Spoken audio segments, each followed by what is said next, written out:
थोड़ा सा और इंतज़ार करना पड़ेगा मौसम गर्मा की सब्जियों के बीज लगाने के लिए। बीज अगर अच्छे हैं तो वो 100% जर्मिनेट होंगे। तो 10 से नीचे बहुत ज़्यादा जर्मिनेशन इफेक्ट होती है, यानी कि बीज नहीं उगते। बीज जो भी हों, अगर आपका ग्रो करने का तरीका हेल्दी है, यानी कि ऑर्गेनिक तरीका है, तो आपको ऑर्गेनिक उसकी यील्ड मिलेगी, हार्वेस्ट मिलेगी।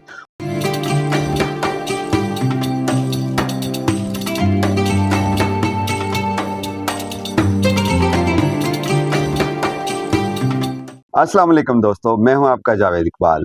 आज 1 फरवरी 2025 है और इस वक्त लाहौर का जो टेम्परेचर है वो मोबाइल के मुताबिक 20 डिग्री सेंटीग्रेड है। 2 के रात को पड़ी थी धुंध और सर्दी शुरू हो गई थी। अच्छा, ये जो टेम्परेचर मैं आपको बताता हूँ ये बहुत ज़रूरी चीज़ है। अगर मैं अगला एक हफ़्ता देखूँ तो 20, 21, 22, 23, 21 बस ये चल रहा है और सनी भी है। बीच में एक आध दिन जो है वो बादल हैं और प्लस माइनस हो रहा है। और रात का जो टेम्परेचर है यानी मिनिमम टेम्परेचर वो 6, 7, 8, 6, 7, 8 ये चल रहा है। इसका मतलब ये है कि हमें थोड़ा सा और इंतज़ार करना पड़ेगा मौसम गर्मा की सब्जियों के बीज लगाने के लिए। मैंने आपको इससे पहले एक वीडियो में डिटेल से बताया था कि क्यों हमें ये टेम्परेचर चाहिए कि बीज की जर्मिनेशन 100% हो। मैंने आपको एक रेंज बताई थी, मैं रिपीट कर देता हूँ, और वो ये कि मैक्सिमम टेम्परेचर जब हम गर्मियों में बात करते हैं उस वक्त करते हैं कि 32 से ऊपर ना जाए। आइडियली 15 और 26 के बीच में होना चाहिए। और जब सर्दियों में हमने बीज लगाने होते हैं तो हमने मिनिमम टेम्परेचर को कंसिडर करना होता है, और वो होता है यानी कि आइडियल जो है वो 15 डिग्री सेंटीग्रेड है। 15 और 26 के बीच में होगा तो बीज अगर अच्छे हैं तो वो 100% जर्मिनेट होंगे। और अगर 15 से नीचे, यानी कि हम 10 से नीचे नहीं जाते, 10 से नीचे बहुत ज़्यादा जर्मिनेशन इफेक्ट होती है, यानी कि बीज नहीं उगते। और अगर बीज नहीं उगेंगे तो हमें लगाने का फ़ायदा कोई नहीं, लिहाजा जल्दी नहीं करनी आपने। बिल्कुल बेसब्री का मुजाहरा नहीं करना कि इधर आपने बीज खरीदे और इधर फौरी तौर पे लगा दिए।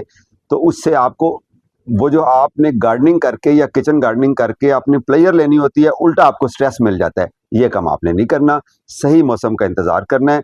एक और फैक्टर, अगर बीज लगाने के फौरी तौर पे बारिशें शुरू हो जाती हैं तो बारिश से ओवर वाटरिंग होती है। बीज जो है उसको एक बड़ा मोतदल किस्म का मॉइस्चर चाहिए होता है, यानी कि नमी चाहिए होती है। बहुत ज़्यादा पानी भी लगाने से या बारिश ज़्यादा पड़ जाने से, जो हमारे इख्तियार में नहीं होता, ओवर वाटरिंग हो जाती है, उससे भी बीज जर्मिनेट नहीं होते।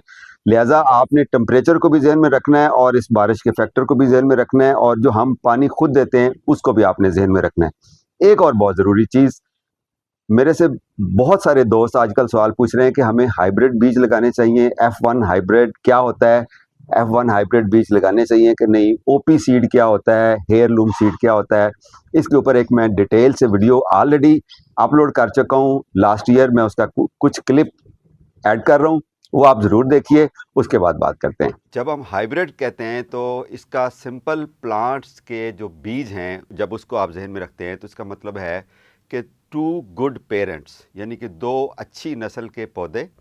यानी कि एग्जांपल देने के लिए मैं आपको ये कहता हूँ कि लेट्स से कि एक किसी ने मूली देखी जो कि साइज़ में बहुत लंबी थी, दूसरी मूली ऐसी थी जिसका टेस्ट बहुत अच्छा था। अब एग्रीकल्चर साइंसदानों ने उसके ऊपर सर्च करके उन दोनों की आपस में पोलिनेशन करवा दी, और उससे जो एक बच्चे पैदा हुए, उस मूली के अंदर दोनों पेरेंट्स की खसूसियात थी, यानी कि मूली का साइज़ भी बड़ा था और उसका टेस्ट भी अच्छा हो गया। तो इसको कहते हैं हाइब्रिडाइजेशन या हाइब्रिड सीड्स। अब F1, F2, F3 क्या है, इसके लिए हमें समझना पड़ेगा। मैं आपको इसका जो ग्राफ है वो ड्रा करके, एक ट्री ड्रा करके मैं आपको बताता हूँ। सबसे पहले हमें समझना पड़ेगा कि F1 क्या चीज़ है। F का मतलब है, ये एक लैटिन वर्ड है फिलिया, ये उससे लिया गया है। फिलिया का मतलब होता है डॉटर, यानी कि वो जो 2 गुड पेरेंट्स, अच्छी जेनेटिक्स वाले 2 पौधे, उनकी हमने शादी करवाई थी या उनकी हमने पोलिनेशन करवाई थी, और जो उससे बच्चा पैदा होगा तो वो डॉटर है। अच्छा, वो पहली जो जनरेशन है, जो फर्स्ट चिल्ड्रन है, उसको कहते हैं F1।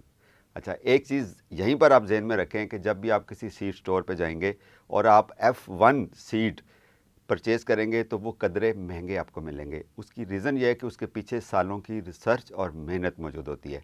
F2 क्या होती है, ये ग्रैंड चिल्ड्रन है, यानी कि जिस तरह सेकंड जनरेशन है तो उसको F2 को बोलते हैं, और सब्सिक्वेंटली F3 जो कि थर्ड जनरेशन है।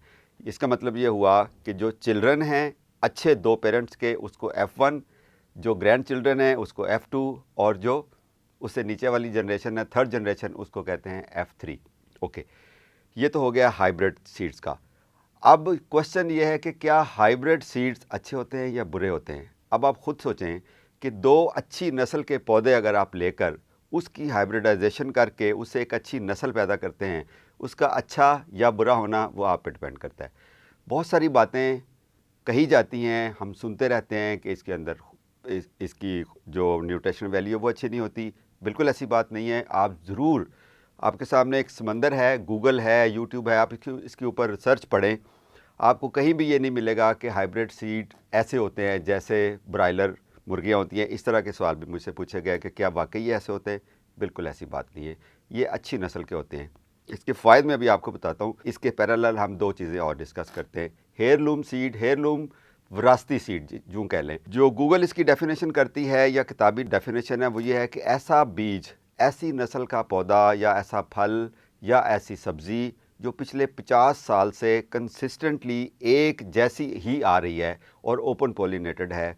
लेट्स से कि कोई गाजर की काली रंग की कोई गाजर है, या जिस तरह वो कांचीवाली हमारे यहाँ गाजर एक यूज़ होती है, लाहौर में गर्मियों में आपको मिलता है वो शरबत, अगर आप किसी ने सुना या पिया होगा, तो वो हेयरलूम सीड कहते हैं। यानी कि वो विरासत दर विरासत वो वैसे ही चलते आ रहा है, वो ओपन पॉलिनेटेड है और वो इतना कंसिस्टेंट है कि वो अपनी नस्ल के ऊपर उसका फ़र्क नहीं पड़ता, तो उसको हेयरलूम सीड्स कहते हैं। ये भी ओपन पॉलिनेटेड होते हैं।